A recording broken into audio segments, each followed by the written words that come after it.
kasih Anda masih bersama kami. Bagi Anda yang baru saja bergabung, kami hadirkan kembali 3 berita utama hari ini. Banjir akibat hujan deras bukan saja melanda kabupaten tapi juga meluas hingga ke beberapa kecamatan di Kabupaten Aceh Timur.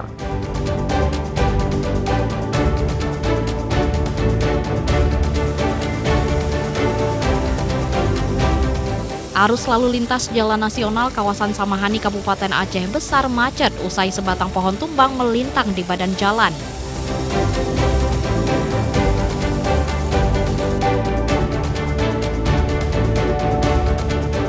Seorang warga Kota Langsa menekuni bisnis ikan yang menguntungkan di tengah persaingan usaha serupa dalam era digital.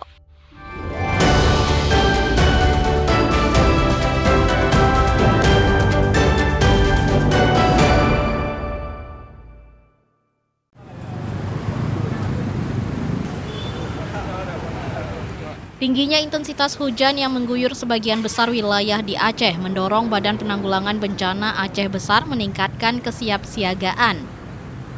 Warga diingatkan waspada terhadap bencana alam, terutama banjir dan tanah longsor. Petugas BPBD Aceh Besar menyiagakan petugas di 23 pos untuk memantau titik rawan banjir dan longsor. Apalagi banjir baru saja terjadi di Kecamatan Long. Hujan yang disertai angin kencang memicu tumbangnya pohon di sejumlah lokasi yang bisa mengancam keselamatan warga. Dari 23 kecamatan, 4 kecamatan diantaranya merupakan kawasan rawan banjir. Belang Bintang, Selimum, Melepung, dan Kecamatan Long kerap dilanda banjir. BMKG juga menyampaikan rilis terpantau bibit siklon tropis 95B di kawasan Selat Malaka. Nah, ini berpotensi menjadikan cuaca ekstrim di wilayah Aceh khususnya. Jadi nanti diperkirakan curah hujan tinggi, angin kencang, petir, dan sebagainya. Ini perlu kita waspadai. Melalui surat edaran Bupati, kita sudah menyampaikan kepada warga masyarakat untuk terus mewaspadai kemungkinan perubahan cuaca ke depan.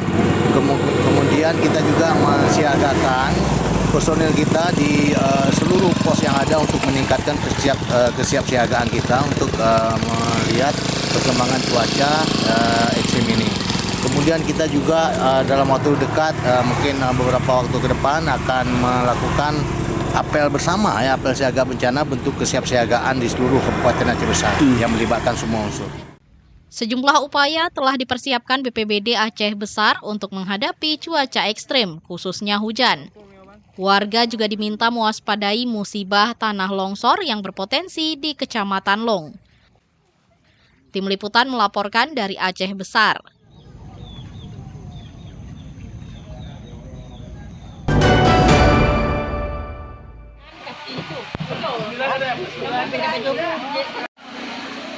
Sejumlah calon jemaah haji CJH asal Kota Langsa menjalani pemeriksaan kesehatan tahap kedua. Pemeriksaan kesehatan tahap 2 ini wajib dijalani calon tamu Allah sebelum diberangkatkan ke Tanah Suci.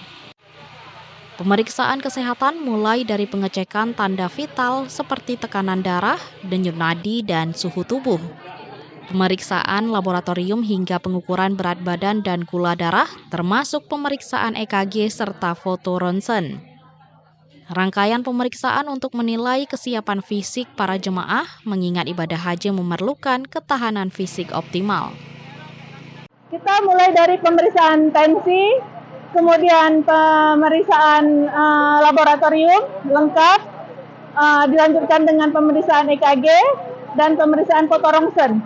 Untuk melakukan screening pada jamaah yang mungkin ditemukan adanya penyakit-penyakit yang nantinya apabila mereka ditemukan penyakit, cepat kita lakukan penata laksanaan sehingga jamaah dalam keberangkatan bisa kita siapkan mereka menjadi sehat.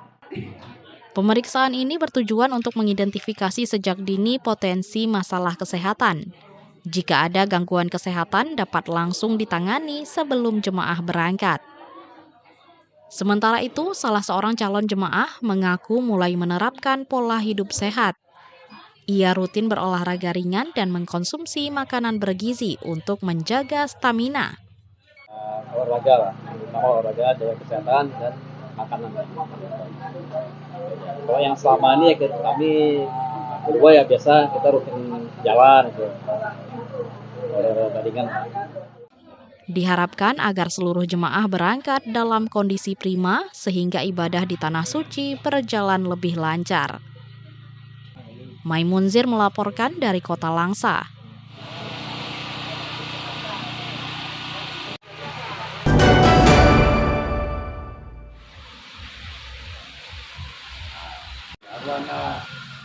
Seorang warga Kota Langsa masih menekuni bisnis ikan hias di tengah persaingan dan minimnya peminat. Namun usaha yang telah dirintis lebih dari 10 tahun tetap eksis meski omsetnya anjlok. Usaha ikan hias milik Abdul mencoba bertahan di tengah perubahan kondisi pasar. Jika sebelumnya Abdul mampu menjual hingga ratusan ekor ikan hias per hari, namun kini hanya terjual 10 hingga 15 ekor per hari. Ikan hias yang dijual mulai dari ikan cupang, ikan moli, koi Blitar, arwana Banjaret, arwana Brazil. Harganya beragam mulai dari Rp10.000 hingga Rp2,5 juta per ekor. Sebelumnya Abdul membeli ikan di luar daerah beberapa kali sepekan. Saat ini sekali saja sudah susah karena penjualan yang terus menurun. Ekornya sekarang nggak menentu juga. Bisa 5 ekor, bisa 10. Tapi kalau di angka 20 ekor per hari udah agak berat. Dengan keadaan sekarang ini ya. Beda dengan dulu, mungkin sehari itu sampai 50 ekor, 100 ekor, kalau sekarang nggak. Saat banyaknya pedagang yang mengandalkan media sosial untuk meningkatkan penjualan, Abdul tidak terbiasa. Ia masih mengandalkan pelanggan setia atau mereka yang datang langsung ke lapaknya. Abdul berharap dukungan dari Pemkot Langsa agar usaha ikan hias dapat terus bertahan dan memajukan UMKM seperti dirinya. Maimunzir melaporkan dari Kota Langsa.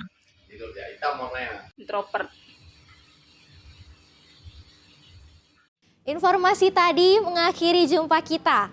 Atas nama rekan yang bertugas, saya Sabrina Trifa mengucapkan terima kasih atas kebersamaan Anda. Selamat beraktivitas. Sampai jumpa. Wassalamualaikum warahmatullahi wabarakatuh.